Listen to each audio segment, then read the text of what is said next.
TNPSC group 2 2A ப்ரிலிம்ஸில் கேட்ட aptitude questions பார்த்துக்கிட்டு இருக்கோம்.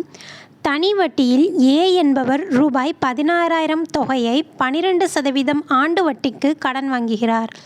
தனி வட்டியில் பி என்பவர் ரூபாய் 12,000 தொகையை 18% ஆண்டு வட்டிக்கு கடன் வாங்குகிறார்.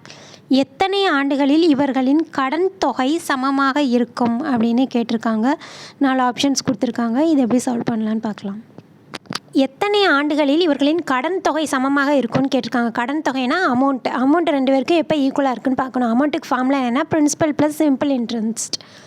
ஸோ ஃபஸ்ட்டு வந்து 16,000 ப்ளஸ் அதுக்குரிய simple interest formula 16,000 into n எவ்வளோன்னு தெரியாது, 12%, அதனால் 12/100 ஈக்குவல் டு, அதே மாதிரி இந்த பக்கம் அமௌண்ட்டில் பிரின்சிபல் வந்து 12,000 ப்ளஸ் சிம்பிள் இன்ட்ரெஸ்ட்டுக்குரிய ஃபார்முலாவில் போட்டோன்னா 12,000 இன்ட்டு என் இன்ட்டு 18/100. இப்போ இந்த பக்கம் 16,000 காமனாக வெளியில் எடுக்கிறோம். அதே மாதிரி இந்த பக்கம் 12,000 காமனாக வெளியில் எடுக்கிறோம். இப்போ இந்த சைடு 30, இந்த சைடு 30 கேன்சல் ஆகிடுது. 16 12 2 டேபிள் அடித்தோம்னா இங்கே 8 வருது, இங்கே 6 வருது. அகெயின் 2 டேபிள் அடித்தோம்னா இங்கே 4 வருது, இங்கே 3 வருது. இப்போ இந்த 4 உள்ளே கொண்டு போய் மல்டிப்ளை பண்ணோம்னா 4 + 48n/100. அதே மாதிரி இந்த 3 உள்ளே கொண்டு போய் மல்டிப்ளை பண்ணால் 3 + 54n/100.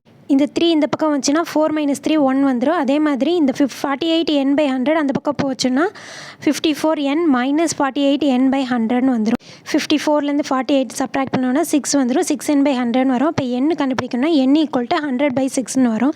100 6ஆல் டிவைட் பண்ணோன்னா நம்மளுக்கு 16 4/6 வரும். அது இன்னும் சிம்பிளிஃபை பண்ணோன்னா 16 2/3ன்னு வரும். ஸோ கரெக்டான ஆன்சர் ஆப்ஷன் சி 16 2/3 ஆண்டுகள்.